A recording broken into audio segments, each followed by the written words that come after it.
बिस्मिल्लाहिर्रहमानिर्रहीम। अस्सलाम वालेकुम नाज़रीन, गुज़िश्ता वीडियो हमने मूसा अलैहिस्सलाम और फ़िरौन के जादूगरों के हवाले से बनाई थी और उसमें वो वाक़या बयान किया था। बाज़ लोग उस वाक़े को लेकर उसमें जो आयात आती हैं उससे गलत इस्तदलाल करके ये साबित करने की कोशिश करते हैं कि इससे जादू का असर साबित होता है।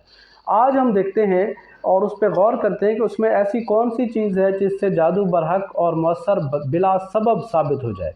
बल्कि कुरान मजीद में इस वाक़े को इफ़्क यानी झूठ, बातिल, अमल अल मुफ़सिदीन, कैद यानी चाल और जो है इसी तरह के सनाम यानी बनावट, तख़य्युल, ख़्याल और अल्लाह के ऊपर झूठ बांधना, इस तरह के अल्फाज जो है कुरान मजीद में जादू या सहर के बारे में आए हैं।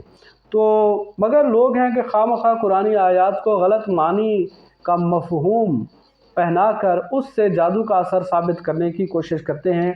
जैसा है कि सूरह आराफ की आयत नंबर 116 में आया है कि सहारू आयुनन नास से, ये आयत आई है सूरह आराफ की आयत नंबर 116 में, और उससे वो कहते हैं कि देखें जी, ये आँखों के ऊपर, लोगों की आँखों के ऊपर जो है जादूगरों ने नज़रबंदी कर दी थी, उनकी आँखों को उन्होंने जो है जादू ज़दा कर दिया था। तो क्या वाकई इससे ऐसा मतलब साबित होता है? हालांकि देखिए, सहारू जो है उन्होंने सहर किया, तो सहर के मानी आप पहले जान चुके हैं, सेहर या सार, कि इसके मानी झूठ बांधना होता है, बातिल है, फरेबकारी, धोखा, ये सहर के मानी है। तो इससे सहारू आयुन नास के मानी ये है कि उन लोगों की आंखों के ऊपर झूठ का पर्दा डाला था। सहारू आयुन नास, लोगों की आंखों के ऊपर सहारू, उन्होंने क्या किया था? झूठ का पर्दा डाला था, बातिल का पर्दा डाला था, सहर किया था उनके ऊपर। तो ये मानी तो है, लेकिन ये मानी कतन गलत है और खिलाफ कुरान है कि लोगों की आंखों में तसर्रुफ़ करना, ये ऐसी बात नहीं है। सिर्फ अल्लाह का काम है कि वो लोगों की आंखों में तसर्रुफ़ कर सकता है, जादूगर ऐसा नहीं कर सकते। क्योंकि सूरह यूनुस की आयत नंबर 31 में आया है, अम्मन यमलिकु सम्अ वल अब्सार, तुम्हारे कानों और आँखों का अख्तियार रखने वाला कौन है? तो इंसान के कानों और आँखों के ऊपर अख्तियार रखना ये सिर्फ अल्लाह का काम है, जादूगरों का काम नहीं हो सकता। तो मालूम हुआ कि किसी की बिनाई व सुनवाई में तसर्रुफ़ मखलूक में से किसी के पास नहीं। नीज़ मुशरिकीन मक्का जो जादू के सबब नज़रबंदी के कायल थे, तो उनके बारे में अल्लाह का फरमान है, ये है सूरह हजर आयत नंबर 14 और 15 में, वलो फ़तहना अलैहिम बाबम मिनस समाए फ़ज़ल्लू फ़ीहि यअरुजून, और अगर हम आसमान का कोई दरवाज़ा उन पर खोल दें और उसमें वो चढ़ने भी लगें, लकालू इन्नमा सुक्किरत अबसारुना बल नहनु कौमुम मसहूरून, तो भी यही कहेंगे कि हमारी नज़रबंदी की गई है, बल्कि हम पर सहर किया गया है, जादू किया गया है। तो कौमुम मसहूरून, तो ये कौमुम मसहूरून यानी हम मसहूर ज़दा कौम हैं। इस आयत में सुक्किरत जो लफ्ज़ आया है वो माजी मजहूल का सीगा है जो तस्कीर से है, जिसके मानी नज़रबंदी के हैं। ये लुगातुल कुरान जल्द 3 सफ़ा नंबर 216 जो तालीफ़ अब्दुल रशीद नोमानी की थी, उसमें भी ये बात मौजूद है।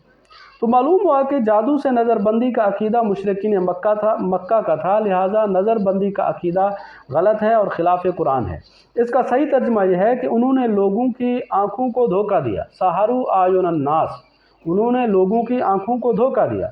जैसा कि अबुल कलाम आज़ाद ने भी लिखा है कि जादू के शोबदों की कोई हकीकत नहीं, महज निगाह का धोखा था।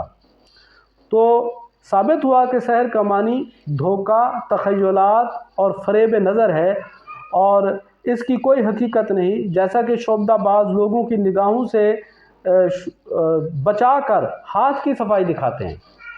चुनाचे मूसा अलैहिस्सलाम और फ़िरौन के मुकाबले के वाक़े में सहारू आयुन नास से वस्तरहबूहुम, जादूगरों ने लोगों की निगाहों को धोखा दिया और उन्हें हैबत ज़दा कर दिया, में यही मुराद है। उससे आगे आता है वस्तरहबूहुम वजाऊ बेसिहरिन अज़ीम, और उन जादूगरों ने उन तमाशबीनों को डराया और बहुत बड़ा जादू लाए। तो देखिए कि लोगों को डराने वाले जादूगर थे, ना कि जादू। تو جادوگر لوگوں کو دھوکہ دے کر ڈراتے ہیں کہ تمہیں تہس نہس کر دیں گے، یعنی اپنے فن کا مظاہرہ کر کے اپنے شعبدوں سے آنکھوں کو دھوکہ دیتے ہیں۔ بینائی میں تصرف نہیں کر سکتے چونکہ آنکھوں کا اختیار صرف اللہ کو ہے، جیسا کہ سورہ یونس کی آیت نمبر 31 میں ہے۔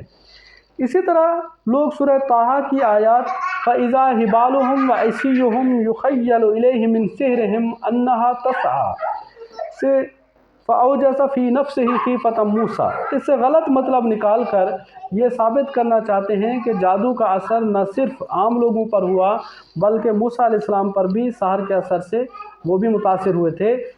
حالانکہ اس کا صحیح مفہوم یہ ہے کہ فَإِذَا حِبَالُهُمْ وَعِصِيُّهُمْ يُخَيَّلُ إِلَيْهِ مِنْ سِحْرِهِمْ أَنَّهَا تَسْعَىٰ پس موسیٰ علیہ السلام کو خیال آیا کہ جادوگروں کے سحر سے ان کی لاٹھیاں اور رسیاں دوڑ رہی ہیں۔ تو آیت کریمہ یہ ظاہر کرتی ہے کہ ساحروں کی لاٹھیاں اور رسیاں موسیٰ علیہ السلام کے خیال میں آیا کہ چل رہی ہے، حالانکہ یہ فریب تھا، دھوکہ تھا، ان میں چلنے کی کوئی صلاحیت نہ تھی۔ اگر رسیوں کا چلنا فی الواقع در حقیقت ہوتا تو موسیٰ علیہ السلام کے خیال کا ذکر کیوں کیا جاتا؟ یوں کہا ہوتا کہ ساحروں نے رسیاں ڈالیں اور وہ چلنے لگیں۔ تو یہ جان لیجئے کہ قرآن میں کوئی لفظ ایسا نہیں استعمال ہوا کہ جس کو حذف کر کے معنی کو برقرار رکھا جا سکے، اور یہی قرآن کا معجزہ ہے، اور اسی کمال کی بنا پر یہ تصدیق ہوتی ہے کہ یہ کلام بندے کی تخلیق نہیں ہو سکتا۔ یہاں لفظ خیال نے سارا مسئلہ ہی حل کر دیا۔ شعبدہ باز یہی کہتے ہیں، شعبدہ بازی یہی ہے کہ دیکھنے والا یہ خیال کرے کہ یہ سب کچھ جنتر منتر کا کمال ہے، حالانکہ وہ اس شعبدہ کرتب یا فن کا کمال ہوتا ہے جس سے مدد لی جاتی ہے۔ مثلا ساحروں نے یہ خیال پیدا کرنے کی کوشش کی کہ رسیاں جنتر منتر کے عمل سے چل رہی ہیں، حالانکہ رسیوں اور لاٹھیوں کو جوڑ کر کئی طریقوں سے ایک صاحب فن بھی حرکت دے سکتا ہے، اور وہ لوگ جو پشت در پشت اس فن کے ماہر ہوتے ہیں رسیوں اور لاٹھیوں کو جوڑ کر متحرک کر دیں تو کوئی بڑی بات نہیں۔ یہ آج کل بھی دیکھا جا سکتا ہے، سپرنگ کے استعمال سے ایسے کھلونے ہوتے ہیں، ایسے کھلونے بنائے جاتے ہیں جو حرکت کرتے ہوئے لگتے ہیں، یا آج کے زمانے میں پتلی تماشا ایک ایسا کھیل ہوتا ہے کہ کچھ پتلے بنا دیے جاتے ہیں اور ان کے ساتھ دھاگے باندھ دیے جاتے ہیں، اور ان دھاگوں کو کھینچ کر ایسے محسوس کیا جاتا ہے کہ شاید یہ ہل رہے ہیں یا باتیں کر رہے ہیں یا حرکت کر رہے ہیں۔ تو یہ بھی ممکن ہے کہ اس وقت ایسا کیا گیا ہو کہ ان کو کسی ہلانے کے لیے کوئی دھاگے باندھ دیے گئے جو نظر نہ آتے ہوں، یا پھر سپرنگ کا استعمال کیا گیا ہو۔ تو ایسی کوئی بڑی بات نہیں ہے کہ وہ موسیٰ علیہ السلام کے خیال میں یا لوگوں کے خیال میں وہ حرکت کرتی ہوئی دکھائی دے، تو ایسا بالکل ممکن ہے، لیکن چونکہ دھوکہ ہے، اصل نہیں ہے۔ تو ساحروں کا یہ عمل ما فوق الاسباب علم نہ تھا، چونکہ وہ لوگ جو ہے وہ فن کے ماہر ہوتے ہیں اور رسیوں اور لاٹھیوں کو جوڑ کر متحرک کر دیتے ہیں، تو اس میں کوئی بڑی بات نہیں ہے، بلکہ یہ تحت الاسباب تکنیک تھی جس کے لیے سحر کا لفظ استعمال ہوا ہے۔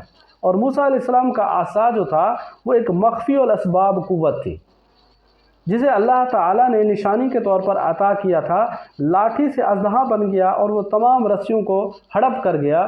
یہ معجزہ تھا جو کہ حقیقت تھی، اور اسی وجہ سے اللہ نے موسیٰ علیہ السلام اور ہارون علیہ السلام کو غالب کیا تھا، اور جو جھوٹ تھا اس کو اللہ نے باطل کر دیا اور اس کو ناکام کر دیا۔ اور یہی اس واقعے سے ثابت ہوتا ہے کہ جادو جو ہے جھوٹ ہے، فریب ہے، اور اس کی کوئی حقیقت نہیں ہے۔ اور اس واقعے سے بھی، جو واقعہ موسیٰ علیہ السلام اور جادوگروں کا واقعہ ہے، اس سے بھی جادو کا اثر بالکل ثابت نہیں ہوتا، بلکہ یہاں بالکل یہی بات ثابت ہو گئی کہ وہ جھوٹ تھا، فریب تھا، اور وہ ناکام ہو گیا۔ اقول قولی ھذا استغفر اللہ استغفر اللہ استغفر اللہ۔